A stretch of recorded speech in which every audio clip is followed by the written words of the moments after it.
सर्व प्रकारच्या बौद्ध जगामध्ये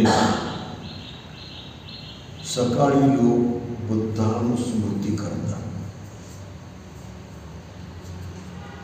ही बुद्धानुस्मृती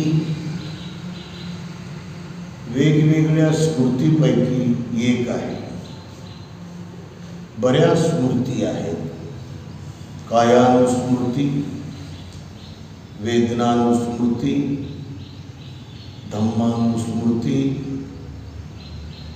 चित्तानुस्मृती, बुद्धानुस्मृती, धम्मानुस्मृती, संघानुस्मृती, मरणानुस्मृती आणि आनापानस्मृती अशा एवढ्या मोठ्या स्मृती आहेत। हे सर्व स्मृती ध्यानाचे विषय आहेत। एकूण ध्यानाचे विषय 40 आहेत।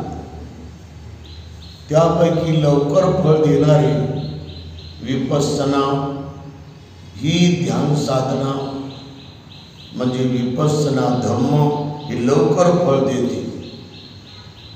आनापानसती लवकर फळ देते। बुद्धानुस्मृती लवकर फळ देते। आणि म्हणून बौद्ध जगतामध्ये लोक बुद्धाची स्मृती पुन्हा पुन्हा करतात। एक सारखी बुद्धाची स्मृती करतात।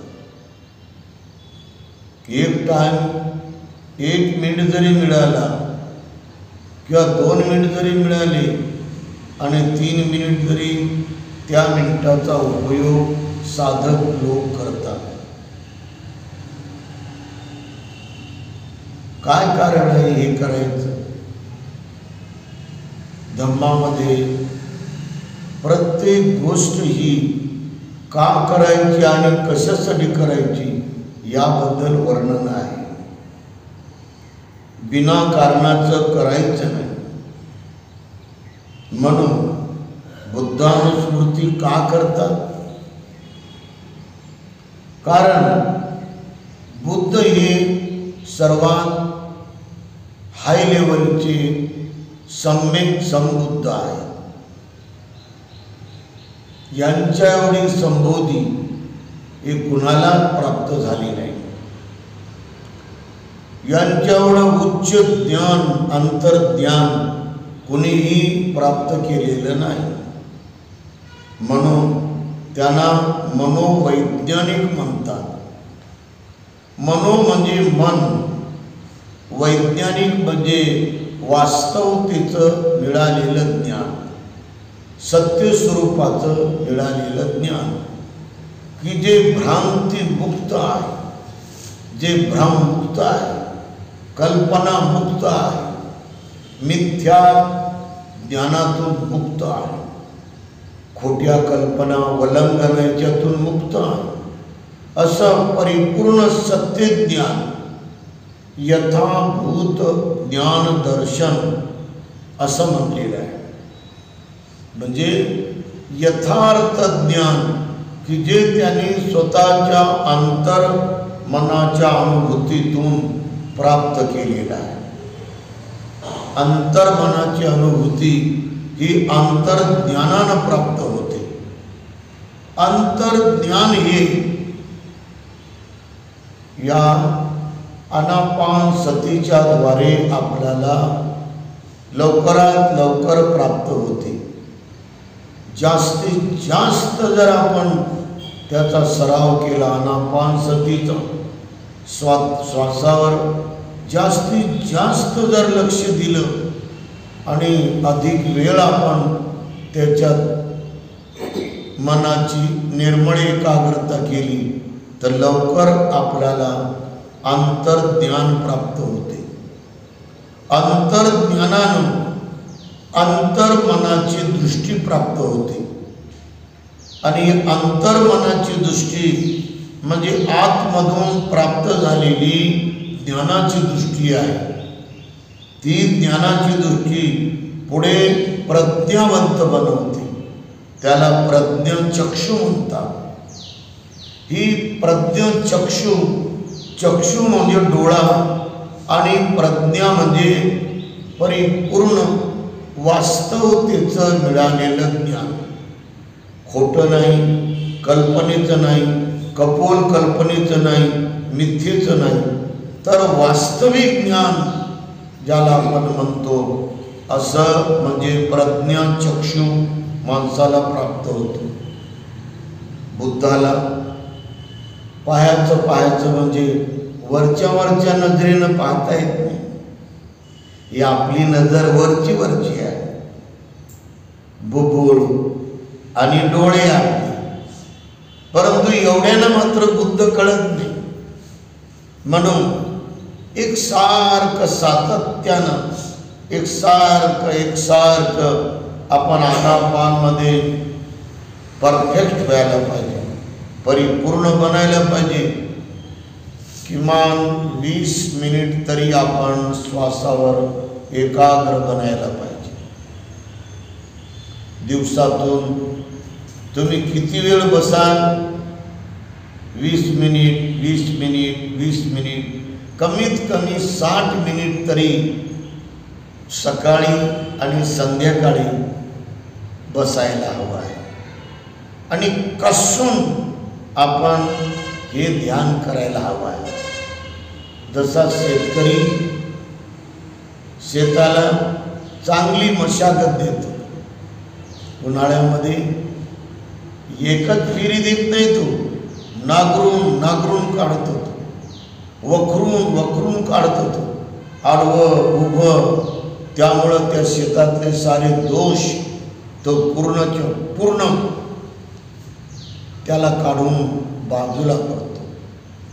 काही कुंद असेल, काही फणकट असतील, काही झाडं असतील, तर त्याला खोदत खणून तो एक गुडघाभर कमरा एवढायले, कधी छाती एवढायले तो खड्डे करून सारे मुळं बाहेर काढतो, सारे कुंदा आणि हारळे बाहेर काढतो. एकही त्याच्यात मूळ राहू देत नाही. असं आपण सुद्धा आपल्या आनापानमध्ये केलं पाहिजे. एकही विकार आपल्यात शिल्लक राहता कामा नये. एक विकार आपण मुळासकट बाहेर काढायला पाहिजे.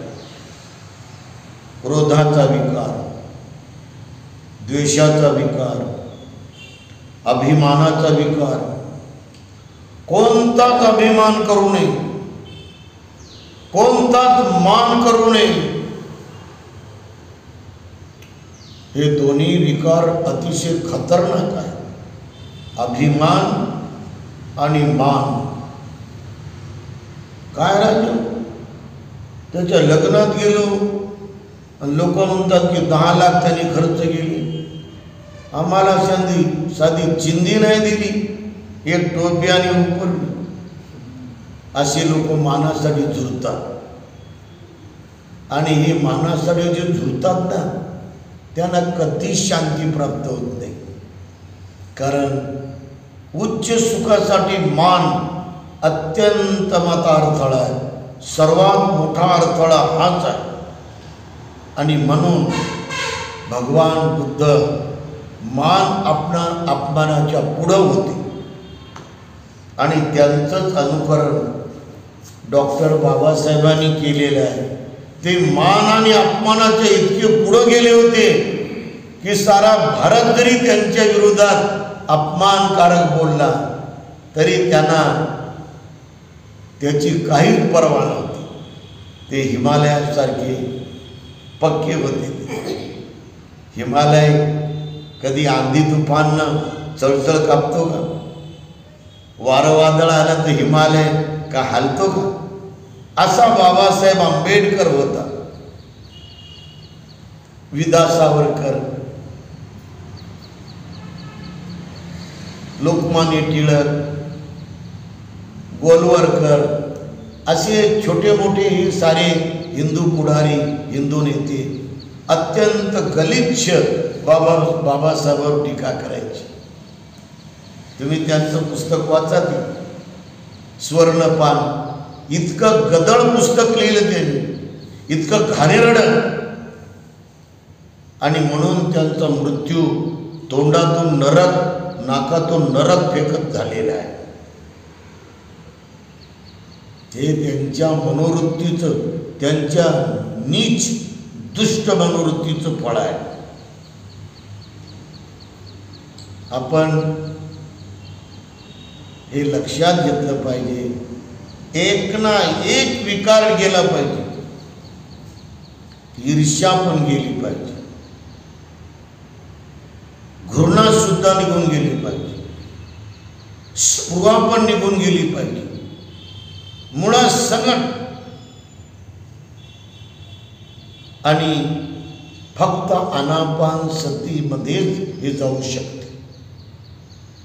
ही गॅरंटी आहे की आनापान सतीवर जर माणूस कंटिन्यू तो राहिला 20 दिवस या श्वासावर, रात आणि दिवस सारा वेळ श्वासावरच राहायचं. माझा एक अनुभव आहे. मला एका व्यक्तीबद्दल तीव्र द्वेष होता. इतका द्वेष होता, मला असं वाटायचं त्यांच्या कानाखाला 2 लावत जोरदार कसून हाना. पण आमचा असिस्टंट भिकू मित्र म्हणायचं नाही, मारायचं नाही. बरं नाही मारायचं. तर जेव्हा मी दुसरं शिबिर करत गेलो 20 दिवसाचं, तर 10 दिवसाच्या या वेळेमध्ये फक्त श्वासावरच ध्यान आहे. निरंतर 10 दिवस, एकसारखं 10 दिवस. आणि मी श्वासाला सोडलंच नाही. प्रत्येक क्षणी चालताना श्वासावर, बसताना श्वासावर, झोपताना श्वासावर, जेवताना श्वासावर, आणि ध्यान करताना तर 14 घंटे श्वासावरच होतो मी. आणि बराबर 10व्या दिवशी 2:53 माझ्या श्वासाच्या या ध्यानामुळे निर्विकार झालेलं माझं मन आपोआप द्वेष बंद झाला. आता मनात येतच नाही कोणाबद्दल द्वेष. आणि जर माझी तुम्हाला परीक्षा घ्यायची असेल, एवढे जमा झालेले उपासक, तर मी इथंच बसतो आणि तुम्ही इतकं वाईट वाईट बोलायचं, सर्वात जास्त वाईट शिवाय द्यायच्या तुम्ही, आणि मी माझ्या चेहऱ्याकडे पाहायचं. कोणताही फरक माझ्या चेहऱ्यात होणार नाही, सुरुवातीपासून तर 1 घंट्यापर्यंत. आणि ही फलप्राप्ती फक्त श्वासोश्वासाच्या या ध्यानातच मिळते. आणि भगवान बुद्धाने शिकवलेल्या या श्वासोश्वासाच्या ध्यानातच मिळते. कोणताही विकार जर बंद करायचा तुम्हाला, क्रोध विकार बंद करायचा, द्वेष विकार बंद करायचा, ईर्ष्या विकार बंद करायचा, लोभ विकार बंद करायचा, मोह विकार बंद करायचा, वासना विकार बंद करायचा, हाव विकार बंद करायचा. हाव, आज मला तुम्ही श्रीखंड घेऊन येता का थोडंसं? ही हाव आहे. मला हे घेऊन येता का तुम्ही? मला ते चालता का? मला याची लई इच्छा झाली, मला त्याची लई इच्छा झाली. अशी जी माणूस हाव करत राहतो, ही कायमची बंद होते. 120 प्रकारची वासना, कोणतीच वासना येत नाही. किती घमेंड असू द्या, एकदा बंद झाली की येतच नाही पुन्हा. किती मीपणा असू द्या, मी असा, आणि मी का कमी आहे का तुझ्यापेक्षा, आणि मी तसा, आणि माझ्याकडे डिग्र्या कमी आहे का, आणि माझ्याकडे का धन कमी आहे का, माझं धन असं, माझी जमीन अशी आणि माझे मळे असे आणि माझ्या मळ्यातल्या विहिरी 5 अशा आणि माझे लेकरं असे आणि एक लंडनमध्ये, एक अमेरिकेमध्ये आणि 2 मुली माझ्या स्वित्झर्लंडमध्ये. ह्या साऱ्या मीपणाच्या गोष्टी आहेत. हे मी म्हणजे अहमपणानं भरलेला अतिविकार आहे. याला अतिरेक म्हणतात आणि माणसाला अत्यंत अशांत करतो. आपण या श्वासावर जर एकाग्रमन केलं ते विकार विरघळत विरघळत विरघळत कायमचा विरघळून जातं. आणि माझा अनुभव आहे या टाळूपासून तर पायाच्या अंगठ्यापर्यंत जेव्हा आपण बाह्य शरीराला जसं आहे तसं जाणतो, अंतर शरीराला जसं आहे तसं जाणतो, अंतर आणि बाह्य शरीराला एक ना एक पदार्थ आपण जाणतो, मायन्यूटली, सूक्ष्म, अतिसूक्ष्म. तर आपल्याला या शरीरामध्ये जे जे आहे ते सारं वस्तुनिष्ठ पाहायला मिळते, जसं आहे तसं पाहायला मिळते. या शरीरातला घाम, या शरीरातले आतडी, या शरीरातलं मांस, या शरीरातला शेबूड, या शरीरातला घूम, या शरीरातली हड्डी, जॉईंट हड्डी, या शरीराची त्वचा, या शरीराची पेशी, पांढरी पेशी, या शरीरातले चरबी, या शरीरातल्या मल, या शरीरातलं मूत्र, या शरीरातले बेडके, या शरीरातले एक ना एक नख आणि केस. हे जेव्हा आपण जसं आहे तसं पाहतो आणि जेव्हा आपण तोंडातून मोठे मोठे बेडके फेकतो तेव्हा आपण म्हणावं का की हे मीच आहे असं म्हणता येते त्याला. आपण नाकातून शेमूड फेकला भल्ला मोठा पेंडच्या पेंड, त्याला म्हणता येतं का हे मीच म्हणता येत का? असं आपण या शरीराला वस्तुनिष्ठ पाहिलं, वास्तवतेमध्ये आपण जाणलं तर हे सारं अहमपणाचं, मीपणाचं असं विरघळत विरघळत विरघळत कायमचं विरघळून जाते. आणि सर्वात मोठी फलप्राप्ती फक्त विपස්සनामध्ये प्राप्त होते, दुसऱ्या कोणत्याही साधनेमध्ये प्राप्त होणार नाही.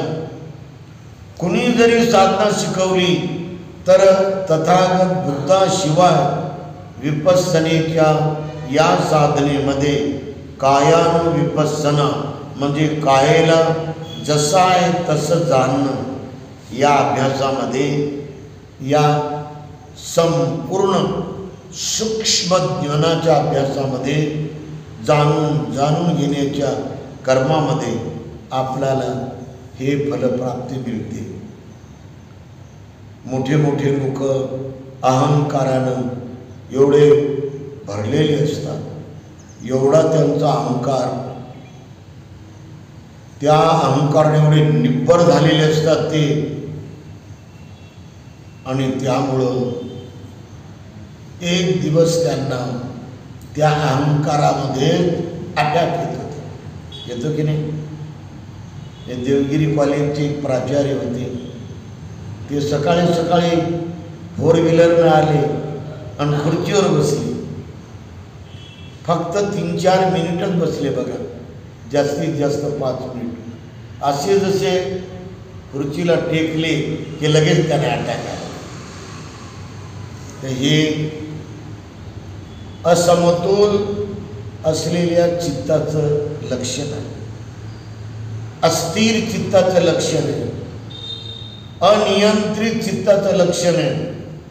आणि म्हणून आपण मनाला नियंत्रित करण्यासाठी श्वासावर निरंतर जास्तीत जास्त मनाची निर्मळ एकाग्रता करा. आणि या बाबतीमध्ये बोधिसत्व बाबासाहेब हे एवढं परिपक्व व्यक्तिमत्व आहे, परिपक्व आदर्श आहे की बाबासाहेबाला कित्येक कामं करून, कित्येक संघर्ष करून, कित्येक लढे देऊन कधीच हे अर्ध अंगवायू झटका आला नाही. बाबासाहेब शेवटपर्यंत हे निरोगी होते आणि जे काय त्यांना शुगर आणि BP होती त्यांनी त्यांच्या पूर्ण कंट्रोलमध्ये ठेवली होती. बुद्ध भगवंताला आपण 3 मिनिट हे ध्यानामध्ये आनंद झाला. त्याला बुद्धानुस्मृती म्हणतात. मी वयाच्या 7व्या वर्गात हे ध्यान करत होतो, तर मला 10 फायदे झाले. पहिला फायदा मला झाला ते म्हणजे माझं मन निर्भय झालं. बुद्धाच्या 9 गुणावर मी ध्यान केल्यामुळे. दुसरा फायदा झाला, माझं मन स्थिर झालं. नंतर लयच कावरबावर इकडं तिकडं मांजरासारखंच पाहायचं. मांजरापेक्षा सुद्धा दुसऱ्या प्राण्याचं उदाहरण द्यायचं तर माकडासारखंच फिरायचं माझं मन. परंतु मी बुद्धाच्या 9 गुणावर ध्यान केल्यामुळं मन स्थिर झालं आणि मन शांत झालं. हे 3ही फायदे मला बुद्धाचे 9 गुण 7व्या वर्गापासून भंते झालो मी 17/10/1968ला. तर वाढतच गेलं मग हे माझं फळ. तर माझं मन पवित्र झालं. एवढं पवित्र झालं की मी त्याच्याबद्दल तीव्र स्वाभिमानी झालो, अखंड स्वाभिमानी झालो. तर मला दुसरीकडं कुठेही रुची राहत नव्हती. मी कॉलेजच्या जीवनाला होतो तर या बुद्धानुस्मृतीवर, बुद्धाच्या गुणावर आणि या आनापानावर जास्तीत जास्त ध्यान करत होतो. आणि आमच्या हॉस्टेलच्या, आंबेडकर हॉस्टेलच्या 3ऱ्या गच्चीवर जाऊन मी एकटाच बसत होतो. आणि मला एवढं फळ मिळायचं की माझं मन निर्मळ, अधिक निर्विकार बनत जायचं. आणि त्याच्या पुढचं फळ, माझं मन समतोल राहिलं नाही, म्हणजे अंतर्मनाच्या समतेमध्ये. आणि बुद्धानुस्मृतीवर मी पुन्हा भाष्य करणार आहे.